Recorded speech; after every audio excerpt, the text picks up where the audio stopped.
ನಮಸ್ತೆ ಟಿವಿ 20 ಕನ್ನಡ ವಾಹಿನಿಗೆ ಸ್ವಾಗತ. ಬೆಳಗಾವಿ ಜಿಲ್ಲೆ ಯರಗಟ್ಟಿ ತಾಲೂಕಿನ ಬೆನಕಟ್ಟಿ ಗ್ರಾಮದ ಸಮೀಪದ ಜೀವಾಪುರ ಗ್ರಾಮದಲ್ಲಿ ಶುಕ್ರವಾರ ದಿನಾಂಕ 25ರಂದು ನೂತನವಾದ ಶ್ರೀ ದ್ಯಾಮಮ್ಮ ದೇವಿ ಮೂರ್ತಿಯನ್ನ ಸುಮಂಗಲಿಯರಿಂದ ಪೂರ್ಣಕುಂಭ ಆರತಿ ಹಾಗೂ ವಿವಿಧ ವಾದ್ಯಮೇಳದೊಂದಿಗೆ ಮೆರವಣಿಗೆ ಮಾಡಲಾಗಿದೆ.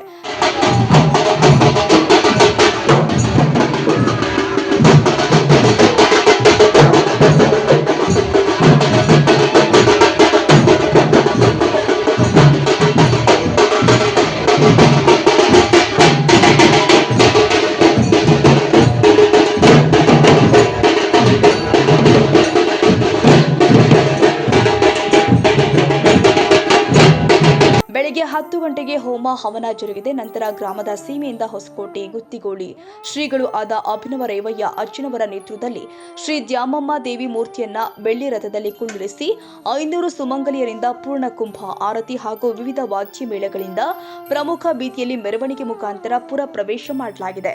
ಗ್ರಾಮಸ್ಥರು ಪ್ರಮುಖ ಬೀದಿಯಲ್ಲಿ ಏರಚುತ್ತ ಸಂಭ್ರಮಾಚರಣೆ ಮಾಡಿದ್ರು. ನಂತರ ನೂತನ ದೇವಸ್ಥಾನಕ್ಕೆ ಆಗಮಿಸಿತು. ಭಕ್ತರ ಹರ್ಷೋದ್ಗಾರ ಮುಗಿಲು ಮುಟ್ಟಿತು.